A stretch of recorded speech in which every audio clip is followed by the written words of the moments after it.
Olá, começa agora mais uma edição do Estado de Minas Entrevista, o programa aqui do jornal que fala sempre com personalidades importantes do poder mineiro. A gente continua uma série com deputados estaduais que vão conversar aqui com a gente e hoje a nossa convidada é a deputada estadual pelo PV, Lohana França. Tudo bem, deputada? Seja bem-vinda aqui ao nosso programa. Oi, Bernardo. Alegria estar aqui com você, com a Larissa, para a gente poder conversar nesse espaço tão importante que é o Estado de Minas. Bom, meu nome é Bernardo Stilac, sou repórter da Editoria de Política do Estado de Minas. Hoje estou acompanhado aqui da Larissa Figueiredo, minha colega de editoria. Tudo bem, Larissa? Tudo bem, Bernardo? Bom dia, deputada. Bom dia. Bom, vamos começar a nossa entrevista com aquela pergunta, protocolar inicial. A gente está começando agora a metade final, o segundo biênio do seu primeiro mandato na Assembleia. Queria que a senhora fizesse um balanço de como é que foi a sua atuação nesses 2 primeiros anos e quais são as suas prioridades para os próximos 2 anos, os 2 anos finais dessa legislatura. Nós tínhamos 3 desafios muito grandes quando assumimos o mandato. O primeiro desafio era conseguir pautar uma política progressista no interior, porque a gente sabe que a região metropolitana, Bernardo, tem nomes progressistas muito importantes, muito relevantes e que fizeram muito na história do nosso estado. Mas enquanto vereadora no interior, de 2021 ao final de 2022, eu sempre senti uma ausência dessas figuras nas lutas cotidianas que a gente tinha. Eu me lembro de uma situação muito específica, quando eu estava conversando sobre a luta contra os resíduos da construção civil e a poluição nos rios de Divinópolis, e vários amigos aqui da região metropolitana, muito engajados nas lutas pelo meio ambiente, não faziam ideia do que a gente tinha passado, mesmo com ampla divulgação nas redes. Então, havia uma decisão do mandato desde o início de pautar uma política progressista, uma visão de mundo de centro-esquerda, de defesa dos direitos humanos, do meio ambiente, da cultura, das mulheres, da educação pública e tantos outros temas, com a perspectiva do interior. Porque Minas Gerais é um país, o estado é muito grande e a gente precisa ter atenção com o que acontece nas cidades, contando com a região metropolitana, mas com esse olhar que consegue ir além dela. A gente também tinha uma perspectiva importante de conseguir pautar a defesa da UENG, que é a Universidade do Estado de Minas Gerais. A defesa da UENG foi uma das minhas principais pautas de campanha, por entender que uma universidade tão preciosa, tão capilarizada, tão fundamental, inclusive para o estudante trabalhador, que é o público principal da UENG, estava muito abandonada no governo e eu acredito que nesse ponto também a gente conseguiu avançar muito. E um terceiro aspecto foi criar alguma força política, porque eu fui eleita vereadora apesar de tudo.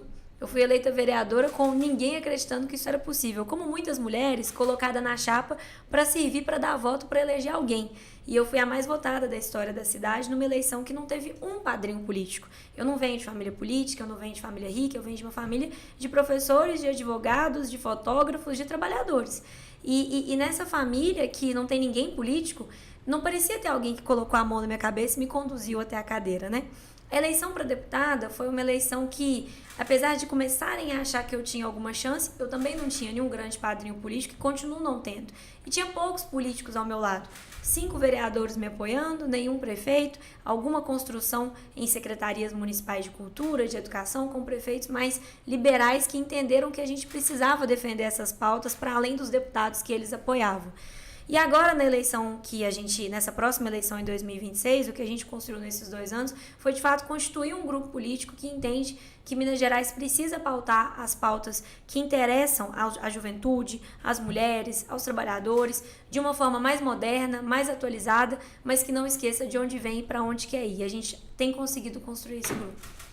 Deputada, você consegue escalar para a gente quais são as principais prioridades da oposição em relação ao governo Zema na Assembleia para o biênio? Bom, a gente tem prioridades diversas, né? Eu tenho certeza que se a gente conversar com a deputada Beatriz, ela, por exemplo, vai falar sobre a luta pelo piso. Se a gente conversar com algum outro deputado mais ligado à área da saúde, como o Dr. Jean, a deputada Bela também, a gente vai falar sobre a luta contra a privatização de alguns hospitais, né? Então, eu acho que as lutas são diversas e elas se manifestam pelas pautas prioritárias de cada deputado.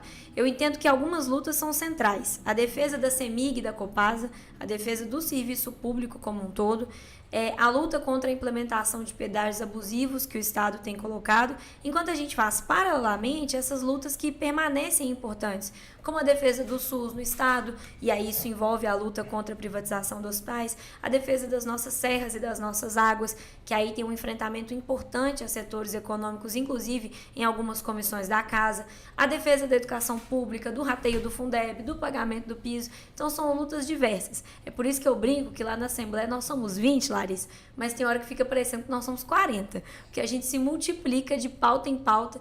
Eu tenho muito orgulho dos meus colegas do bloco, porque a gente consegue fazer várias lutas ao mesmo tempo e representar os mineiros que não concordam com o governo como um todo ou discordam em alguma pauta específica de uma forma importante. Agora, deputada, não só nesse mandato do Zema, mas também no primeiro mandato, ele tentou emplacar na Assembleia algumas pautas consideradas impopulares, que inclusive teve dificuldade de tramitar, mesmo dentro da base governista. E a oposição sempre se articula ali para obstruir, para tentar dificultar a votação. A gente viu isso em relação ao reajuste dos servidores, em relação à mudança na contribuição do IPSENG, em relação ao regime de recuperação fiscal.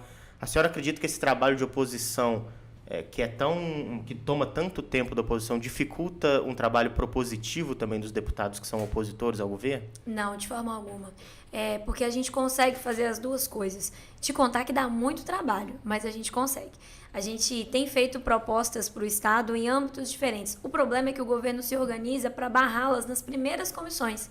Então, hoje a gente está, inclusive, no momento de discutir com a Comissão de Constituição e Justiça um melhor avanço das pautas que a gente propõe ali na casa, porque o governo tem sido muito agressivo e tentado segurar vários projetos de vários deputados que têm uma perspectiva propositiva.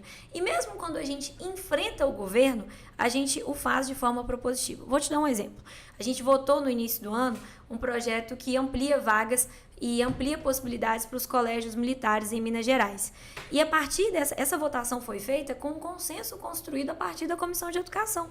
A relatora do projeto foi a deputada Beatriz, com meu voto e a minha contribuição, a gente conseguiu encontrar cargos dentro da Secretaria de Estado de Educação e tornar possível um desejo do governo a partir de um consenso. Só que isso gasta tempo, isso dá trabalho.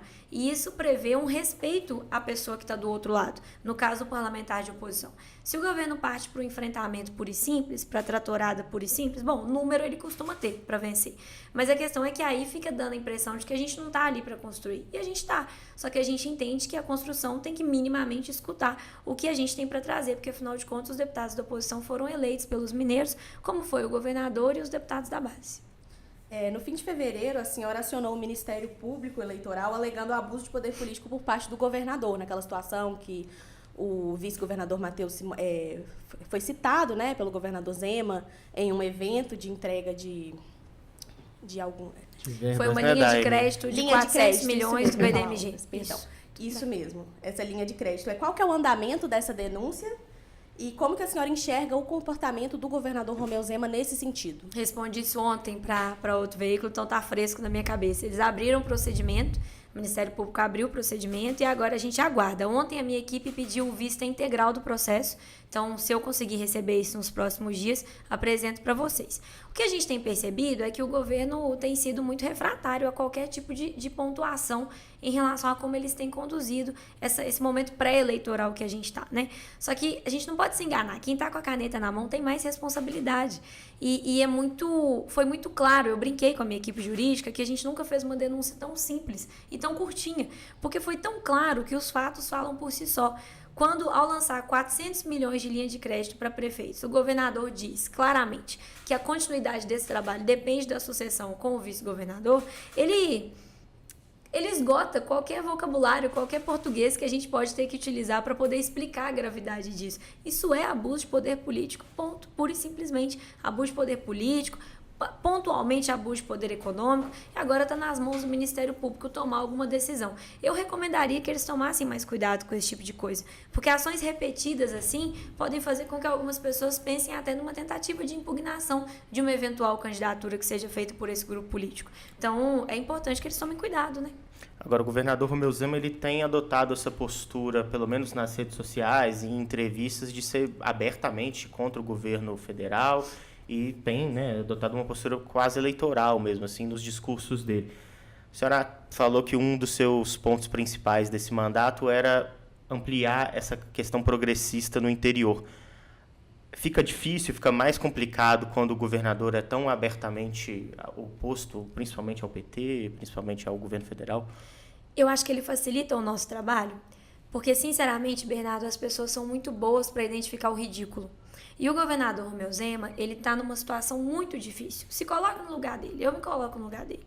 Ele quer uma cadeira para concorrer à presidência da República. Entretanto, não tem viabilidade eleitoral para isso, como todas as pesquisas nos mostram. O candidato preferido da direita, numa eventual ausência do ex-presidente Jair Bolsonaro, é o Tarcísio, não é ele. Ele tenta cavar, então, uma cadeira de vice, mas não existe candidato a vice. A gente é candidato ao cargo. E numa negociação, numa conversa, pode haver uma mudança de posição para vice. E aí ele tenta extremar o discurso para pegar essa franja mais radical, essa franja mais autoritária, essa franja mais grotesca mesmo, que é justamente a franja que está sendo alvo do julgamento que começa hoje do ex-presidente Bolsonaro no STF. Então, ele está numa situação muito desesperada de alguém que procura uma posição, um lugar ao sol, enquanto a fila está congestionada. Tem o Tarcísio na frente dele, mas tem o Ratinho Júnior, mas tem o Caiado, tem o Eduardo Leite, tem um monte de gente e ele não se destaca pelo brilhantismo da sua gestão. Vamos lembrar que Minas Gerais está mais endividada do que estava quando ele pegou, que o governo federal, de quem ele fala tão mal, pagou uma parte expressiva da dívida em juros. Além disso, enquanto ele ficou 4 anos como presidente aliado dele, ele não deu conta de construir uma saída alternativa para o pagamento dessa dívida. Eu fico pensando que alinhamento político tem que servir para alguma coisa, né? Não pode ser só para tirar foto. Esse alinhamento político com o ex-presidente Bolsonaro não serviu durante 4 anos para que eles construíssem um caminho alternativo para Minas. Precisou do presidente Lula, adversário político dele, entrar, sob a condição do Rodrigo Pacheco nessa matéria, para que fosse construído um caminho alternativo. Então, me colocando no lugar do governador, a vida dele não deve estar fácil. E eu acredito que quando a gente fica encurralado, a gente tende a fazer algumas coisas que podem extrapolar para o ridículo. Parece que é o que ele está fazendo. Eu espero muito que o governador se encontre nesse caminho e que ele consiga representar Minas Gerais melhor. Porque quando ele aparece nacionalmente como ridículo, apesar de, do ponto de vista político, ser interessante, a gente ri, a gente observa a fraqueza dele, do ponto de vista maior do Estado de Minas Gerais é muito ruim. Minas Gerais entregou grandes homens públicos e mulheres públicas para o país e ele deveria se lembrar dessa responsabilidade antes de, por exemplo, comer banana com casca.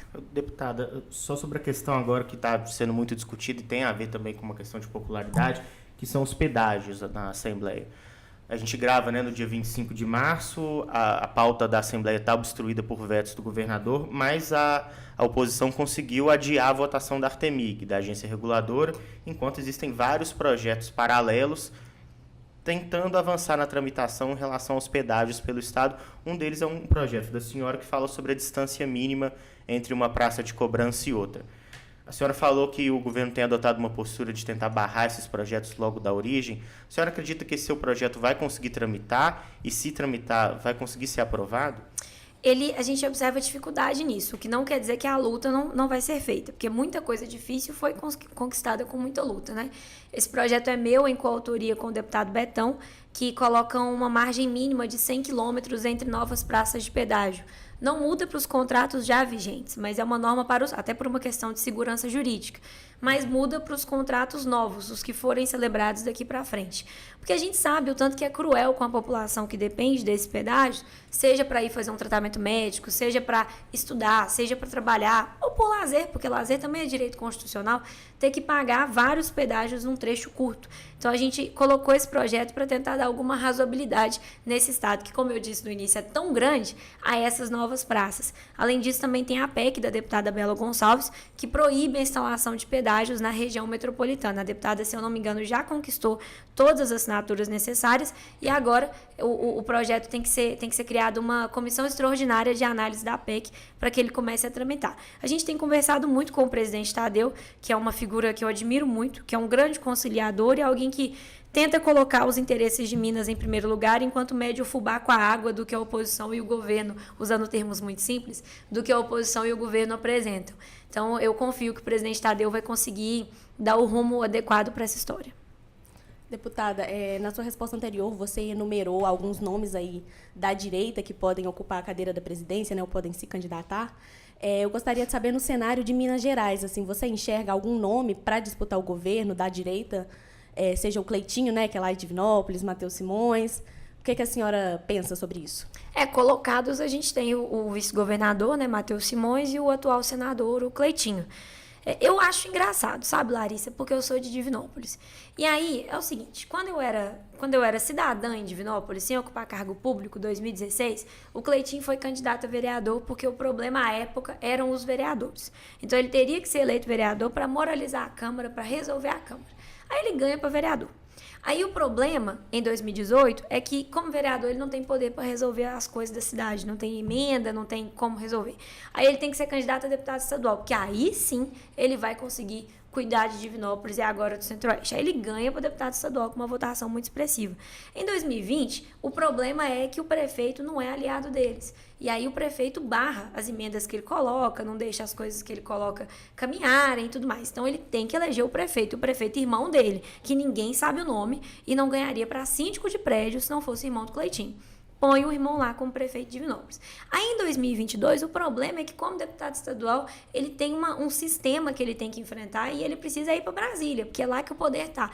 E ele tem que ser candidato a senador para poder efetivamente fazer alguma coisa. Eu fico pensando se o Cleitinho vai ter que ser presidente do universo para ele dar conta de fazer alguma coisa. Isso é muito sério, porque Divinópolis não virou uma Suíça nesses últimos anos. Pelo contrário, a cidade continua com menos de 10% de tratamento de esgoto, a cidade continua não atendendo para vagas em creche crianças de menos de 2 anos, prejudicando muito as mães trabalhadoras. A cidade continua com problemas do ponto de vista ambiental enormes, inclusive com TAC, com o Ministério Público, para resolver contaminação de água, questão de lixão. A cidade continua com problemas na saúde imensos. Alinhamento político tem que servir para alguma coisa, né, Bernardo? Não serve para a UPA de Divinópolis ser corretamente atendida nas transferências que precisa ter com o Estado para o povo não ficar lá mofando esperando cirurgia. Então, assim, eu não entendo muito sinceramente. Eu acredito que se o Cleitinho for candidato a governador, ele é um player importante. Mas é importante que o mineiro e a mineira saibam que lá em Divinópolis, a terra dele, nem ele, nem a família dele que ele ajudou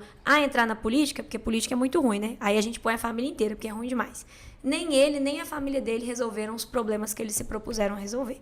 Agora, sobre essa questão, deputada, é uma rivalidade política local, né, de Divinópolis, que a gente está vendo, até pela pergunta da Larissa, pela resposta da senhora, que está sendo alçada a outros planos e pode, em 2026, ser alçada, inclusive, ao plano do Executivo Estadual.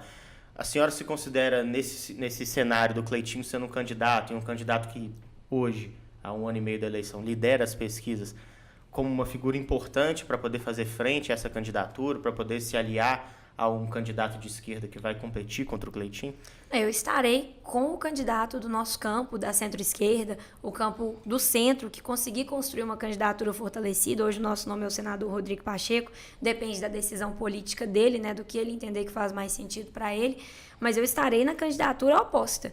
Estarei apoiando a candidatura oposta, que vai ser a candidatura que vai pautar uma Minas Gerais que efetivamente enfrente seus problemas. Porque a dívida não foi enfrentada, a questão salarial dos servidores não foi enfrentada, o nosso efetivo da segurança pública com condições de trabalho não foi enfrentado, as nossas estradas não foram enfrentadas, a melhoria da prestação de serviço das nossas estatais, que são super lucrativas, mas não vira serviço para a população, não foi enfrentada. Então, assim, eu estarei com a candidatura que estiver contra esse grupo político, que é o grupo político que eu conheço muito bem lá de Divinópolis e que não entregou resultado, e a candidatura que se propuser a enfrentar esses problemas, que não são fáceis, não tem bala de prata, mas precisam ser enfrentados.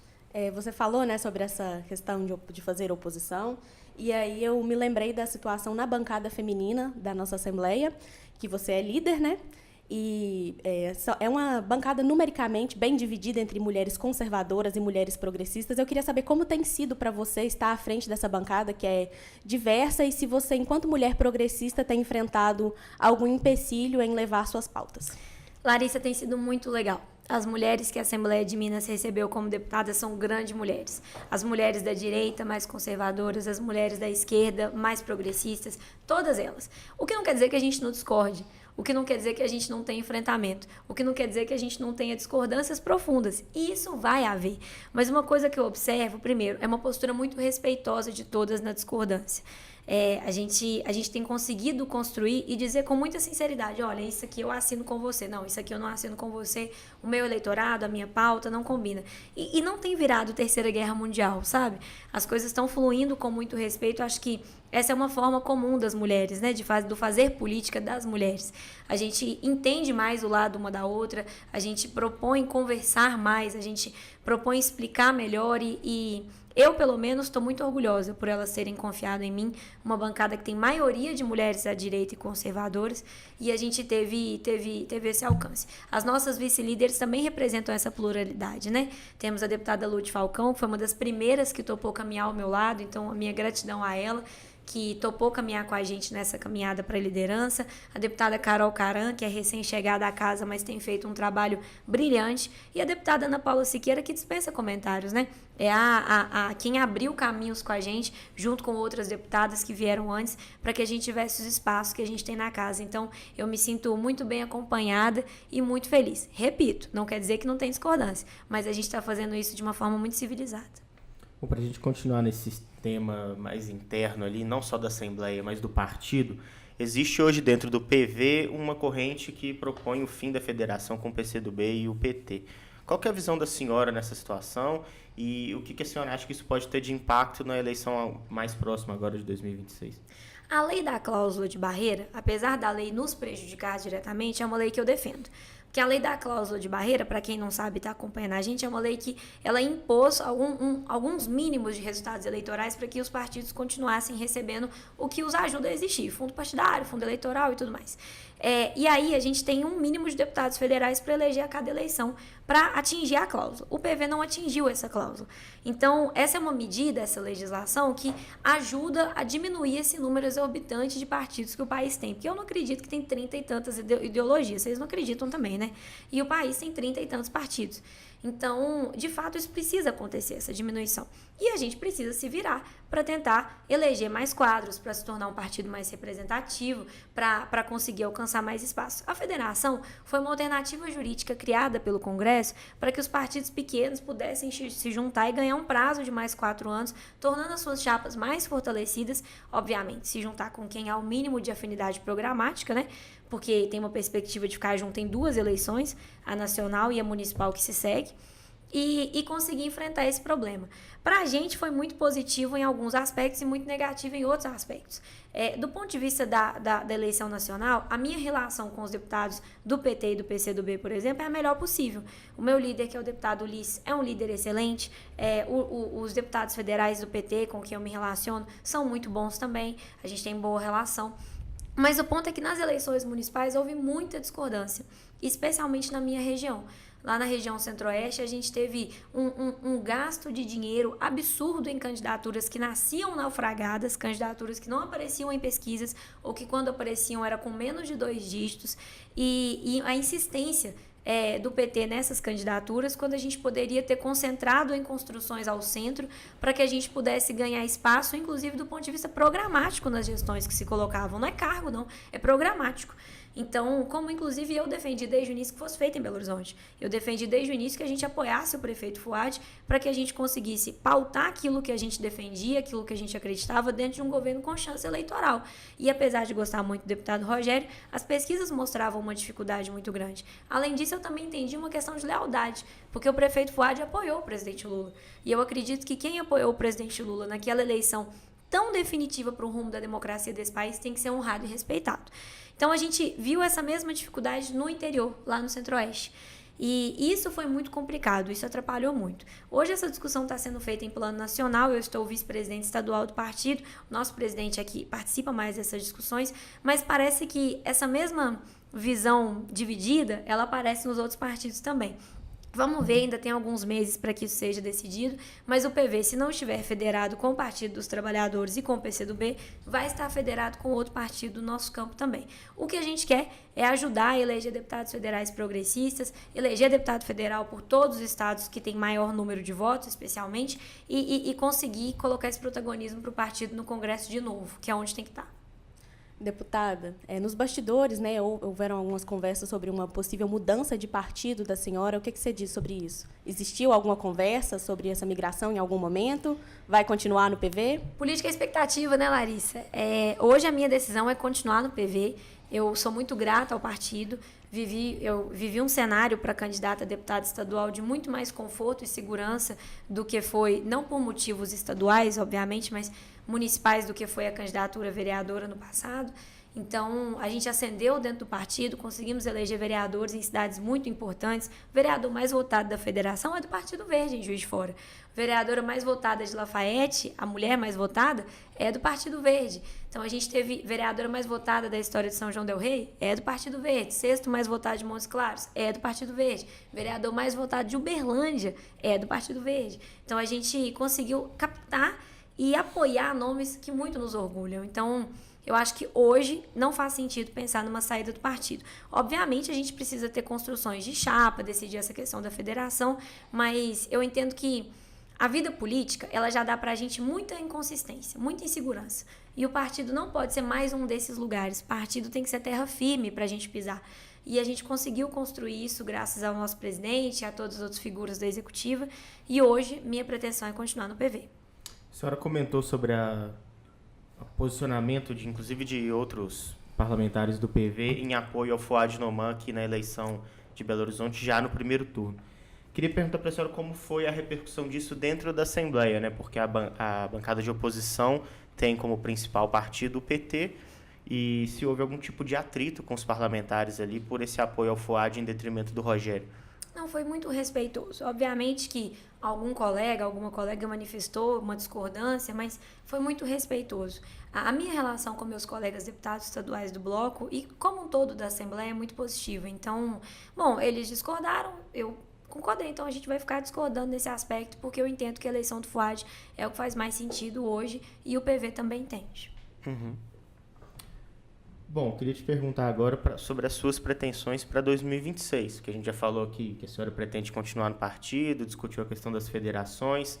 A senhora pretende ir para mais um mandato na Assembleia, tentar alçar um voo à Câmara dos Deputados? Como é que está isso no seu planejamento? Bernardo, hoje o que tem sido construído com os nossos amigos, com as pessoas que aconselham o mandato, com quem caminha comigo e me sustenta de pé no momento da dificuldade, porque caminhar com a gente no dia que a gente ganha a eleição é moleza, né? Difícil é caminhar com a gente quando é o momento do aperto, quando a gente está numa pauta polêmica, quando a gente está numa dificuldade. Então, o que eu tenho conversado com os nossos vereadores aliados internamente no partido é sobre uma pré-candidatura a deputada federal. Isso tem sido construído, inclusive, como um interesse do partido, porque a gente precisa ter deputados federais nos estados mais populosos. Minas Gerais é um desses estados e com questões que são muito alinhadas com o partido. Então, a defesa do meio ambiente em Minas talvez seja mais sensível do que em vários estados, porque a gente tem 3 biomas, a gente tem a maior área preservada de Mata Atlântica aqui no estado. Eu venho de uma cidade coberta por 2 rios caudalosos. Então, assim, a defesa da pauta ambiental, que é tão intrínseca ao meu partido, também impulsiona quando a gente observa esse absurdo que é o PV não ter conseguido eleger deputado federal na última eleição. O nosso estado não pode ficar sem uma representação federal do PV. E a gente tem deputados estaduais do partido do mais alto nível para nos representar e cuidar da pauta na Assembleia, além dos que virão candidatos em 2026 que têm sido construídos. Deputada, agora falando um pouco sobre a cultura, né? É até um pouco difícil assim, lembrar do ano passado sem falar da questão dos editais do Fundo Estadual de Cultura. E a senhora, enquanto membro, né, da Comissão de Cultura, fez um trabalho muito interessante, convocando, né, não foi um convite, foi uma convocação ao secretário de Cultura, Leônidas Oliveira, para ir prestar esclarecimentos. Para quem não acompanhou esse fato, né, o Estado de Minas noticiou com exclusividade, em novembro do ano passado, que a Secretaria Estadual de Cultura não teria pago os 11 editais da cultura, ali um valor equivalente a 25 milhões, e por conta de atrasos, né, falhas na execução. Eles culparam a Assembleia na entrevista. Eles alegaram falhas na execução, falaram que não havia cronograma, e se não havia cronograma, portanto, não tinha prazo, só que aí acabou coincidindo, né, com o fim da execução orçamentária, que era ali no dia 26 de novembro, então esses valores aí quase voltaram para o Tesouro e ficaram perdidos.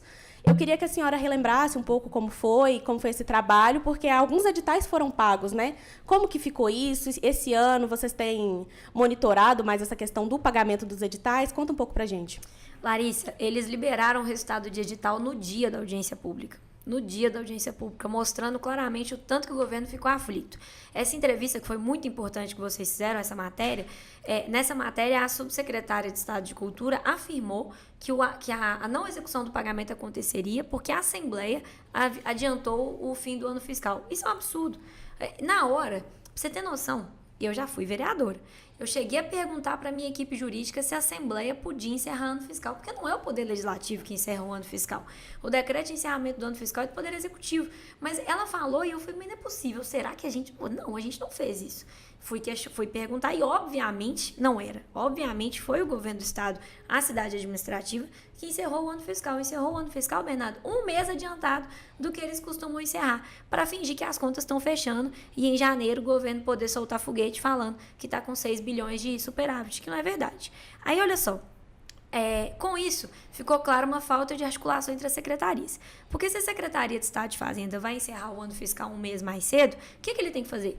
Falar com os outros secretários, né? O que vocês precisarem empenhar, empenhem. O que vocês precisarem liquidar, liquidem. O que vocês precisarem fazer, façam aí, porque a gente vai encerrar o mês e depois não vai encerrar o ano fiscal e depois não vai ter jeito.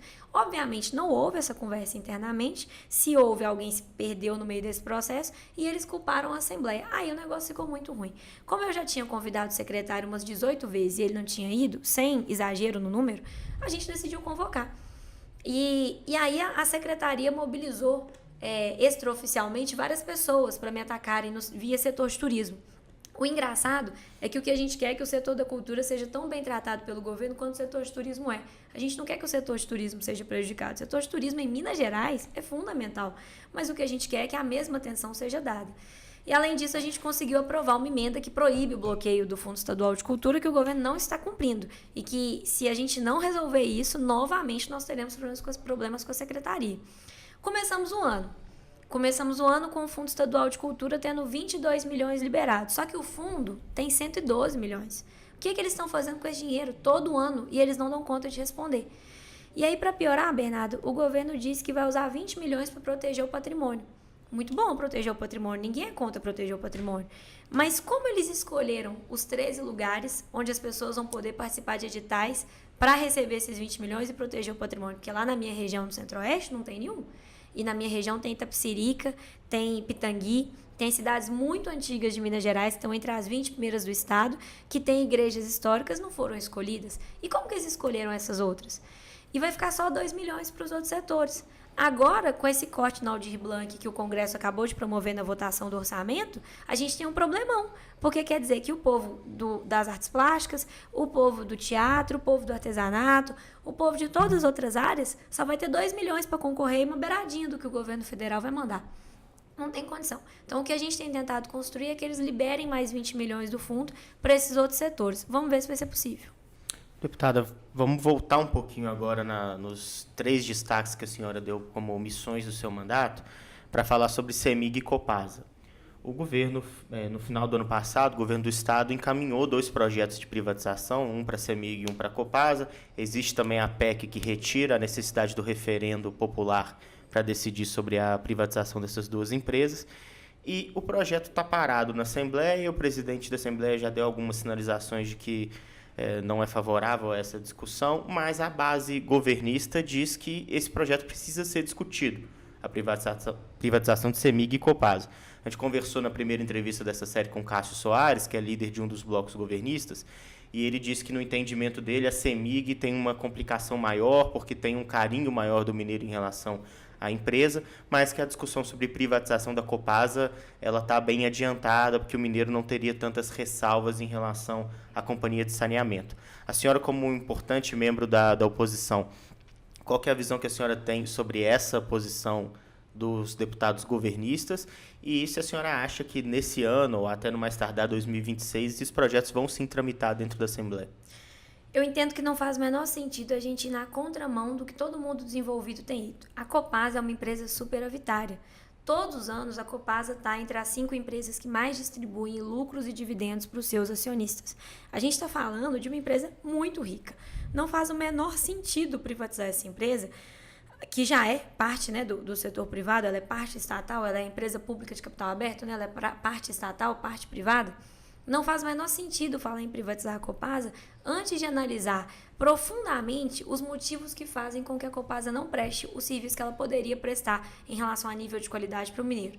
Por exemplo, essa distribuição de lucros da Copasa, que diminui e muito a perspectiva de investimento da própria empresa, ela é correta? Será que a gente poderia pensar em alguma coisa como que o governo federal fez com a Petrobras, que tem um mínimo do percentual de lucros que tem que ser distribuído de volta para a empresa para que ela faça o seu investimento? Eu acho que essa é uma possibilidade. Porque se tudo que a empresa dá de lucro, isso é igual a roça, se você tem uma roça e tudo que a roça dá de lucro, você nunca melhora nada lá, uma hora ela vai parar de funcionar. Uma empresa, se tudo que o Estado de Minas der de lucro, nada for investido aqui dentro para melhorar o serviço, uma hora o Estado de Minas vai ficar para trás. Então, o que está acontecendo com a Copasa é que esse lucro que ela tem todos os anos é distribuído para acionistas e nada é retornado em investimento. Eu posso falar lá de Divinópolis, como que está a situação. E é a mesma coisa que a gente pode falar de várias outras regiões do estado. Outro ponto, o aparelhamento político e o cabidão de emprego que virou a Copasa. O governador falou esses dias que o governo dele é um governo sem favorecimento. Na CEMIG tem médico do Novo que foi candidato a vereador e perdeu. Na Copasa, tem candidato a deputado estadual do Novo que perdeu em posição de assessoria. Eles estão fazendo um cabide de emprego do Novo dentro das estatais e dentro do governo. E eu não acredito que esse povo é o mais qualificado para decidir sobre o futuro da CEMIG e da Copasa. Tem matérias, inclusive, do Estado de Minas sobre isso. Um outro aspecto, e aí esse parece mais local, Bernardo, mas ele não é. Ele é um aspecto que a imprensa estadual precisa se atentar. Inclusive, saiu uma matéria falando que Minas Gerais lidera os índices de doenças por saneamento. Veja que situação. Olha o que eles permitiram lá em Divinópolis. A prefeitura fez um acordo com a Arsai para sair a agência reguladora, não ser mais a Arsai e virar a Arismig. E quando ela troca a agência reguladora, ela perde um direito que tem num decreto, numa medida administrativa da Arsai, que o prestador de serviço regulado pela Arsai tem que pagar 4% do lucro anual dele para o município onde ele presta esse serviço. Em Divinópolis, isso dá mais ou menos 7 milhões por ano.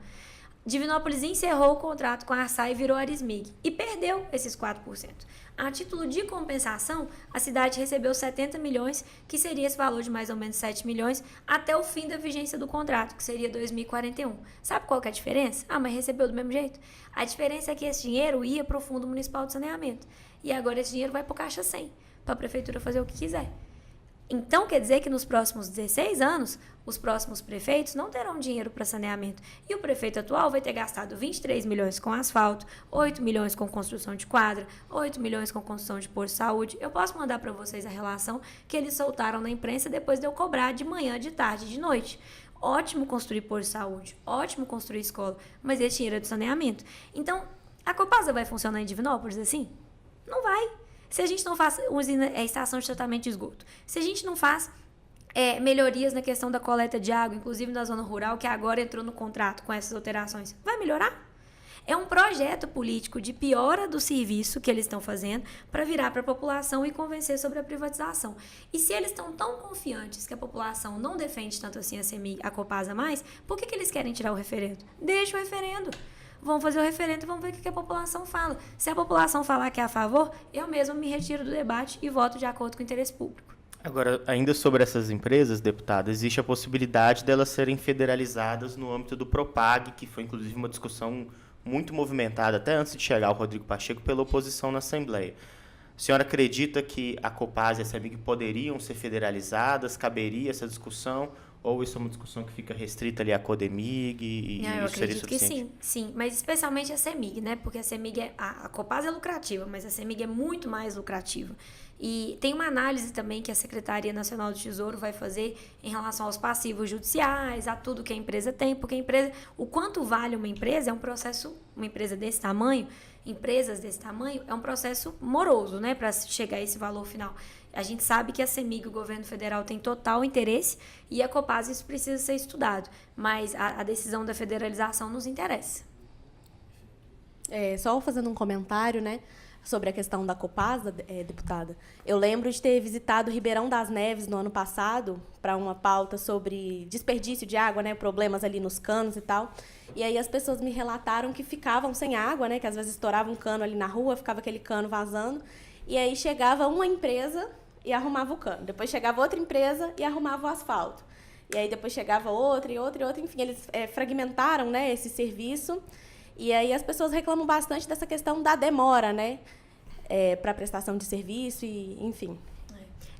É um processo que parece muito planejado para que dê errado. Bom, deputada, para a gente fechar, falando um pouco ainda sobre 2026, a senhora chegou a citar o nome do senador Rodrigo Pacheco como esse nome que vai ser o candidato de centro-esquerda, um candidato mais alinhado à causa progressista. A senhora acredita que esse realmente é o nome? Ou existem outras opções aí para fazer frente a Cleitinho, a Simões ou até a Nicolas Ferreira, que são nomes ventilados na direita? A gente tem grandes nomes no estado, a prefeita de Contagem, a prefeita Marília. Existem outros nomes que eu sei que tem conversas de bastidores, mas ainda não se colocaram em público, então não acho correto eu fazê-lo, né? Mas o Rodrigo Pacheco hoje, ele resolveu o maior problema de Minas Gerais. Eu acho que isso precisa ser dito com todas as palavras. Quem teve força política para enfrentar a questão da dívida não foi o ex-presidente Bolsonaro, não foi o atual governador Romeu Zema, não, foi o Rodrigo Pacheco. Foi ele que pautou essa situação a partir de provocações da Assembleia. Então, tem mérito. Ouvir as provocações é meritório. As provocações que os líderes fizeram, especialmente o líder do nosso bloco, porque o nosso bloco sempre soube que o regime de recuperação fiscal não era o melhor caminho. O presidente Tadeu, a gente leva isso para ele escuta, ele entende, ele atende e ele desembola. Tem muito mérito nisso. Se a gente vai conseguir, depois de muita briga, recomposição fiscal para os servidores esse ano, é porque o Rodrigo Pacheco lutou para que a gente não tivesse num regime de recuperação fiscal que permitiria 2 recomposições de 3% em 9 anos. Então, assim, ele é um homem público de uma estatura que não pode ser negada de forma nenhuma. E se ele quiser ser o nosso candidato, ele será. Se ele não quiser ser o nosso candidato, é muito importante que ele se envolva no planejamento de quem será o nome para que a gente consiga apresentar uma candidatura viável. Agora, o mineiro sabe que vídeo de lacração não funciona no longo prazo. Que vídeo de gente fazendo caminho alternativo de pedágio, como se alguém acidentar lá não for virar um problema para quem? Vai ser pro dono da estrada? Como se vídeo de gente xingando, metendo o dedo na cara de todo mundo, ofendendo todo mundo, fingindo que só o bom é ele. Esse tipo de coisa não sustenta o estado do tamanho de Minas Gerais, com os problemas que a gente tem e com as possibilidades que a gente tem. Lá em Divinópolis, o prefeito que foi eleito pelo Cleitinho não governa. Quem governa é a vice-prefeita, que é muito competente. O que ela consegue avançar, a cidade até melhora. O que ela não consegue, a cidade não melhora. Eu tenho muitos receios do Cleitinho como governador sobre o que vai ser para o nosso estado e o que vai acontecer com os serviços públicos, onde talvez não vai dar tanto like e fazer um vídeo. Agora, sobre essa questão ainda, o governador Romeu Zema, como a senhora falou, a visão que a senhora colocou aqui foi de ele está jogando contra ele mesmo com esse tipo de postura mais agressiva contra o governo federal. Mas ele, nas últimas pesquisas, mostra que segue popular dentro do estado, ganhou a última eleição no primeiro turno, inclusive. E aí, quando a senhora fala do Rodrigo Pacheco, um nome que é claramente mais técnico, a questão do Propag é um tema mais árido, né, de discussão eleitoral. Qual que é o trabalho que a senhora acredita que a esquerda em Minas Gerais vai precisar fazer em 2026 para poder lidar com esses nomes que são, pelo menos no atual momento, claramente mais populares que os nomes de centro-esquerda, nomes progressistas? Você sabe, Bernardo, ninguém que está no mandato pode se deixar levar por um número de popularidade. Ninguém. Porque popularidade vai e vem. Vão lembrar, o presidente Lula saiu do segundo governo dele com 81% de popularidade. 81%. Pouco tempo depois, ele estava rejeitado por metade da população. Depois ele ganha a eleição a presidente da República. Agora ele está com dificuldade de popularidade de novo. A popularidade é uma fotografia do momento. Não quer dizer que ela vai se manter dessa forma. As pesquisas são muito importantes e eu as respeito, porque a fotografia do momento, quando a gente coloca várias na mesa, vira um filme, né? Mas a gente precisa se atentar para o que vai ser feito a partir do momento em que as pessoas efetivamente puderem colocar o bloco na rua e pedir voto. Eu acredito muito na competência do Rodrigo, se ele decidir ser candidato, e nesses números de popularidade mudarem bastante. Agora, é importante dizer, eu não defendo a democracia só quando o resultado é o que eu gosto. Quando a gente tem resultados eleitorais que não são o que o meu campo defende, normalmente a gente aceita e se prepara para a oposição e para a próxima eleição. É assim que a gente faz. Quem entra em Palácio do Planalto, quebra coisa, faz cocô em mesa de juiz, não somos nós. Então, o que eu defendo é que a gente apresente candidatura, que a gente enfrente, que a gente coloque propostas, que a gente faça uma campanha bonita e que, se Deus quiser, a gente chegue à vitória. Mas se a gente não chegar à vitória, eu também digo que a gente vai estar numa posição mobilizada e organizada como nós sempre estivemos, porque a gente respeita a democracia e a população é soberana nas decisões que toma nas urnas. Deputada, eu vejo uma articulação, né? Nós vemos assim, uma grande articulação do campo da direita conservadora, já indicando nomes e já começando esse processo eleitoral mesmo, enquanto a esquerda ainda parece muito incerto, né? Quem vai ser o candidato, se estão se organizando, se não estão, se vai participar, se não vai. E aí eu queria saber, né, qual que é a sua opinião sobre a mobilização da esquerda, se é satisfatória para você, se você acha que tem algum campo que precisa melhorar ali dentro para que vocês possam, de fato, competir aí com essa questão da popularidade. Eu acho que a gente não pode negar que o campo progressista tem vivido momentos difíceis, mas isso tem motivo. Vamos lembrar o que aconteceu nos últimos anos e a quantidade de ataques que o nosso campo sofreu, né? Teve o impeachment da ex-presidente Dilma Rousseff, o Michel Temer assumindo, desmantelando várias políticas públicas importantes que foram criadas no primeiro governo, segundo governo Lula e Dilma. Depois o ex-presidente Jair Bolsonaro, que assume com uma retórica muito bélica, o governador Romeu Zema aqui em Minas. A gente teve resultados do ex-governador Fernando Pimentel que são muito criticados, inclusive dentro do nosso campo, alguns são defendidos. Então eu entendo que a gente passou por um momento muito difícil em nível nacional e em nível estadual e que a gente está se recolocando e se reconstruindo agora. Se por um lado poucos nomes é um problema, muitos nomes também é um problema, porque esse povo do lado de lá está se matando. Gente, é isso. O governador está comendo banana com casca para tentar aparecer. Quando eu uso o adjetivo ridículo, não é à toa. Esse congestionamento de espaço faz com que eles façam coisas muito malucas para poder tentar ter visibilidade, para poder tentar ter curtida. Então, assim, nós temos um nome que nos unifica a nível nacional. O que eles têm está inelegível. Pode ser condenado à prisão. Eles têm 200 nomes, todos se matando e brigando entre si. A gente tem um que está sentado na cadeira e nos unifica. Então, eu acho que tem vantagens e desvantagens. E eu prefiro olhar o copo meio cheio, porque a gente precisa de muita energia para trabalhar nessa eleição do ano que vem. Deputada, a gente está no final, já na reta final do programa, então queria abrir o espaço desses segundos, minutos finais para a senhora falar com o seu eleitorado e também com o cidadão de Minas Gerais que a senhora representa na Assembleia para suas considerações finais. Bernardo, eu quero só agradecer, uma alegria, um prazer enorme estar aqui com vocês no Estado de Minas Entrevista, parabenizar pelo trabalho tão competente que o jornal faz e deixar o nosso mandato à disposição de todos os mineiros que acompanham a gente para todos os assuntos, os que envolvem a UENG, a Unimontes, as nossas estradas, a saúde pública. A gente está aqui para servir, primeiro porque é nossa obrigação, mas segundo é porque a gente gosta muito. Então, o nosso mandato está sempre aqui à disposição da imprensa e da população. Queria agradecer a Larissa Figueiredo de ter participado. Até uma próxima entrevista, Larissa. Obrigada, Bernardo, pelo convite. Obrigada, deputada. Bom, a gente vai ficar por aqui, mas você segue acompanhando as principais notícias de Belo Horizonte, de Minas Gerais e do Brasil no am.com.br e acompanhando também aqui as nossas entrevistas, podcasts, toda a cobertura em vídeo no canal do YouTube do Portal UAI. Um abraço e até a próxima.